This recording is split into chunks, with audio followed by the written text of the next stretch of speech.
Hello and welcome to another episode of not Cricket Talks, but the Cricket Company podcast. It's been a marvellous game here. Carlos Brathwaite, remember the name. Women have won the World Cup by the barest of margins. Holding finishes off in style. What a player. What a wonderful player. The Cricket Company podcast. Yes, we are also now on Spotify, and all the videos which we record will now be available on that platform as well, along with some exclusive long form content which we'll put out on Spotify. So Tanveer, what are we discussing today? Yes, so in today's episode, we're talking about the all-important India versus Australia tour. The Indian squad for all three formats was recently announced, and we'll have a good conversation about some surprises and a predicted 11 from our side. So Ishan, what are your views on the squad?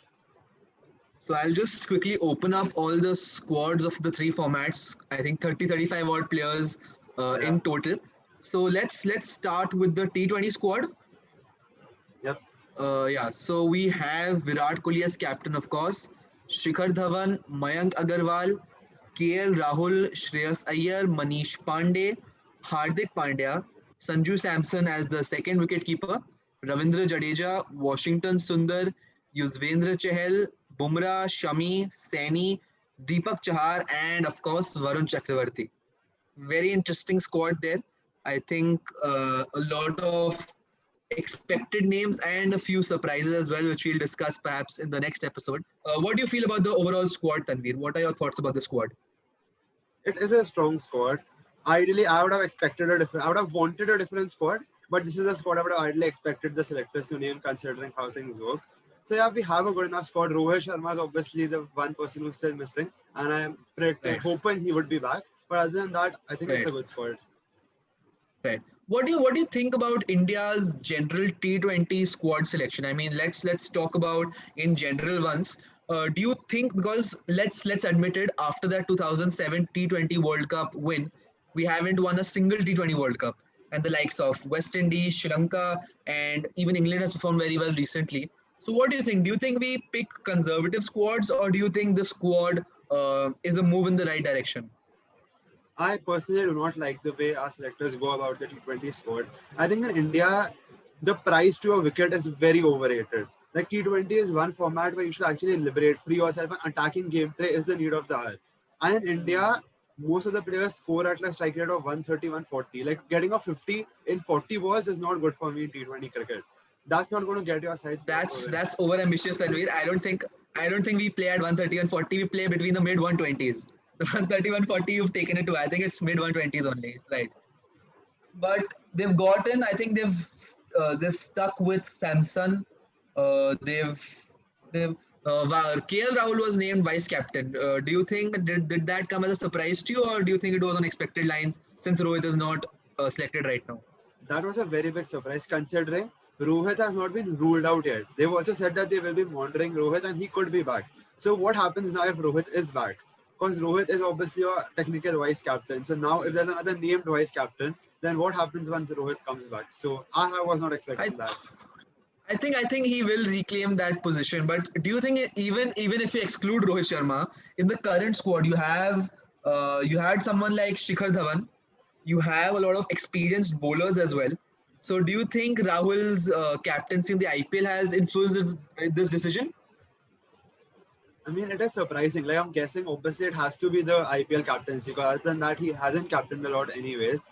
And probably they aren't looking at Dhawan. Maybe they're looking at a younger option, a KL Rahul, who could even lead in the future. So that's why they're giving him the added responsibility from now. Right. So let's quickly make our probable 11s, Tanveer. Let's keep Rohit Sharma aside, because if Rohit Sharma comes in, he will open. That is a given. So what will be your 11 for our T20 squad? So I'll have Shikhar Dhawan and KL Rahul opening. We have Kohli and Shreyas Iyer to follow. Now at 5, probably you can go with either Samson or Pandey. I personally think they will start with Pandey. Then 6 and 7 again Jadeja and Pandya. Then you have your 4 bowlers. For me, it will be Chahal, Bumrah, Shami, and Navdeep Saini. Right. I think I'll stick with that. And if Rohit Sharma comes in, I think everyone drops a position. I think Rahul. I think it's a direct swap with Manish Pandey. No, Yeah, yeah. or I mean, am I right? I mean, who Rohit Sharma and Dhawan, then perhaps KL at 3. Then you have Then you have Kohli at 4, and you'll probably Kohli at have 4 and Iyer at 5. Iyer at 5 maybe. Iyer slash Pandey. So I think yeah, that I'll agree with you. I don't think I'll make too many changes with that. Right. Okay, let's move on to the ODI squad then. ODI squad also quite similar. I think they just experiment a lot more with the T20 squad, giving new guys a better chance. You have the usuals: Kohli, Dhawan, Gill. Yeah, Gill is a interesting one here. We'll talk about Gill in the ODI squad. Rahul again, vice captain. Then you have Iyer, Pandya, Mayank Agarwal, which is quite an interesting selection. Jadeja, Chahal, Kuldeep, Bumrah, Shami, Navdeep, and Shardul Thakur. So only, as much as I can see on the outside, only Shardul Thakur comes in instead of Deepak Deepak Chahar. Chahar. Or Yeah. there are, yeah. And Kuldeep for And Varun Chakravarti. perhaps Kuldeep Yadav comes in, right? So again, I think an expected was Shubman Gill there in the T20 squad? No. So Shubman Gill is also an addition. And Instead of who Samson, go out? they've I gone think with Varun. Gill. Right. And so they've not gone with a alternate keeper in ODIs, and their first keeper is also not a regular keeper, which is very, very interesting for me. What do you think about the ODI squad? The perfect squad they could have chosen, or do you think there are a few players you would have opted for? I mean, it's fine. It's nothing like no major complaints. And probably just taken Gill and Mayank both. So I'm guessing Gill is their backup number 3/4. If something happens to the injury, I think Mayank Agarwal slots in as an opener. If they have picked him, he has to be there for that position. So I don't think any major complaints. They've gone in with their good normal squad. The only concerns I see majorly in both the T20 and ODI squad is the only two all-rounders we have are Jadeja and Pandya. So it becomes invariably you have to play both of them because you don't have any other backup for them. So that's one thing. I think in the T21 we have Sundar. Sundar in T20. But I think Sundar is, I don't know if he's yet to find his T20 batting. I think he's developed into a good power play bowler, but I think he's lacking the power hitting game which you expect from a number 7. That is something. Shardul Thakur was not there in the T20 squad, right? Yeah, he wasn't there in the T20 squad. I think Thakur is someone they should start picking for T20 purely for the fact that he can bat down the order. I think that is something you need at number 8 in a T20 game. So quickly, Tanveer, ODI squad. What will be ODI squad now? ODI squad is again on similar lines only. You have your KL Rahul, Shikhar Dhawan. You have Virat Kohli at 3. Rahul to open. There's no Rohit, right? So for now, I have to. Okay, maybe if they want to like stabilize their squad, probably they go for Rahul at 5 only, and then perhaps exactly. Agarwal. So that could then be a reason for picking Gill, because then they are picking Mayank / Gill for the opening spot. That could be one thing. Then if they want to stabilize, then you keep KL Rahul at 5. Then probably I would personally prefer Mayank Agarwal right now over Gill, for the fact that Mayank has more experience, and I would first give him the chance. So Mayank, Dhawan, Kohli, Iyer, Rahul at 5.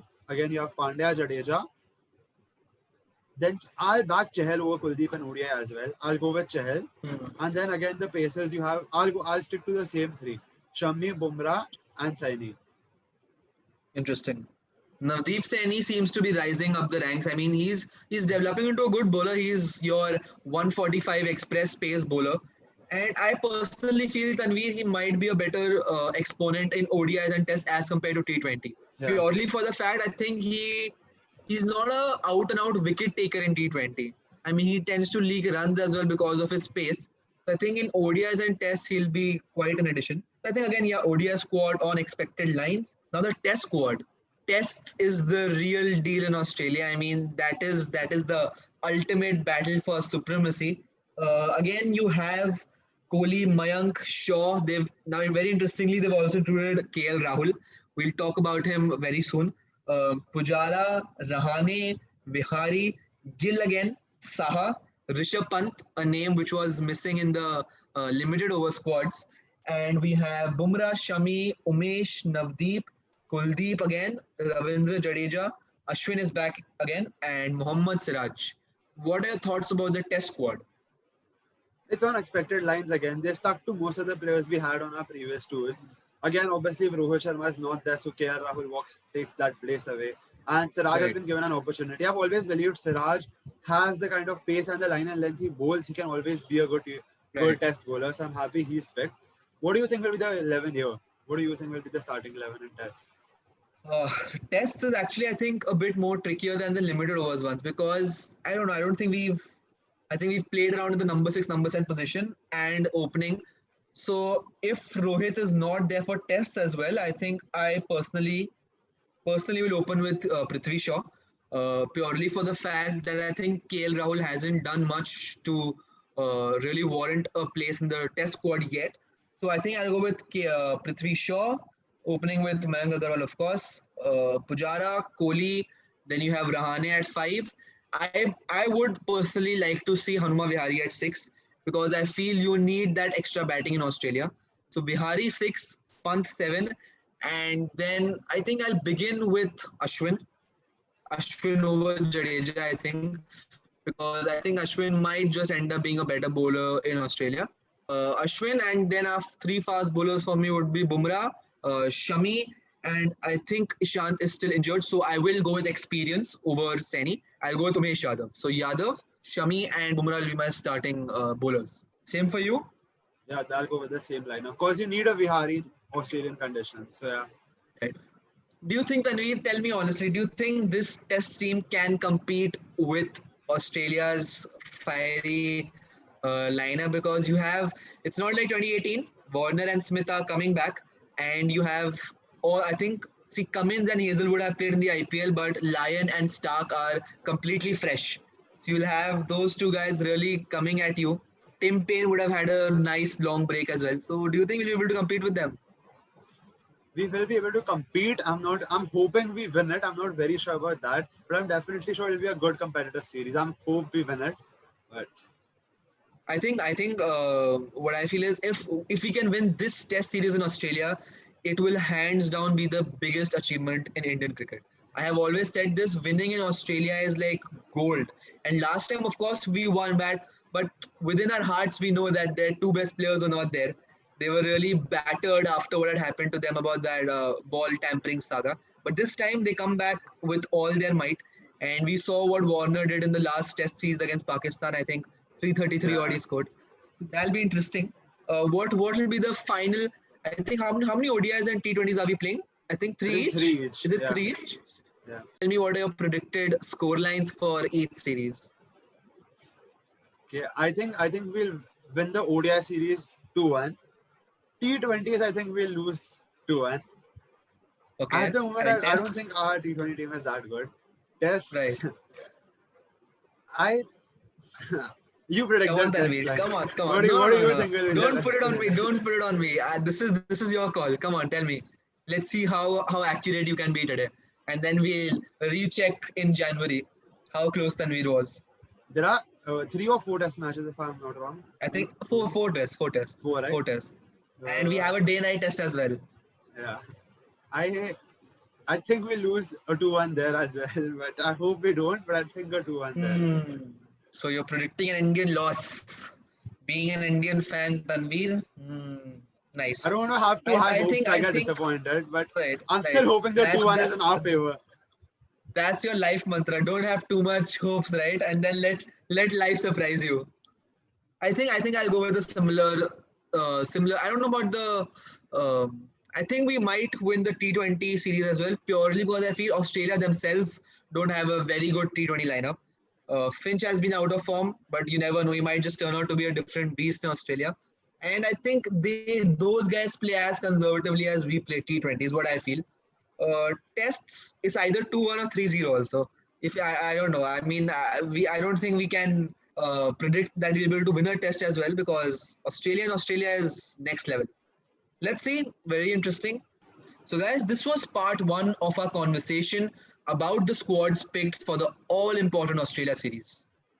In part 2, we'll be talking about the surprise inclusions as well as the exclusions from the squad of all the 3 formats. So stay tuned for another exciting video. Thank you guys. Do like, share, comment and subscribe. Thank you so much. Thank you. What a wonderful Cricket Company Podcast.